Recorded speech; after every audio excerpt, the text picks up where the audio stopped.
Cinema మాత్రం మామూలుగా లేదండి. మా చరిత్రను మేము కళ్ళకు గట్టుంది. వాళ్ళు కొట్లాడుకుంటే సీట్లకే మేము లేచి కొట్లాడతామన్నంత కసి మాలో ఉంది. అప్పుడు పెద్దవాళ్ళు చెప్తే మేము విన్నాము కానీ చూడలేదు. ఈ సినిమా తీసి మా కళ్ళకు కనబెట్టినట్టు మొత్తం జరిగింది మేము చూసినట్టు మాకు చూపించిండు. మన కొంపలార్చిన, మన స్త్రీల చరిచిన మానవాదములను, మండలాధీశులను మర్చిపోకుండా గుర్తుంచుకోవాలి. కాలంబు రాగానే కాటేసి తీరాలి.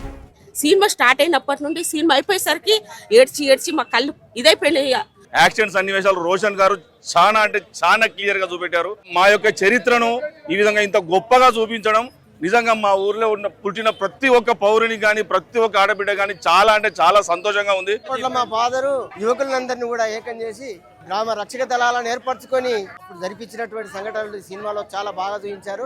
45 సంవత్సరం 27వ తారీఖు ఎట్లయితే యాక్షన్ జరిగిందో ఆ యాక్షన్ అందరికీ కళ్ళకు కట్టే విధంగా దగ్గరుండి చూసేటట్టుగా మీరు అందరూ చిత్రీకరించి మా అందరికి తెలిసే విధంగా చేసినందుకు సినిమా బృందానికి ధన్యవాదాలు తెలియజేస్తున్నాను. ప్రపంచానికి చాటి చెప్పినందుకు ఈ ఛాంపియన్ మూవీ టీం కి మా అభినందనలు తెలియజేస్తున్నాము.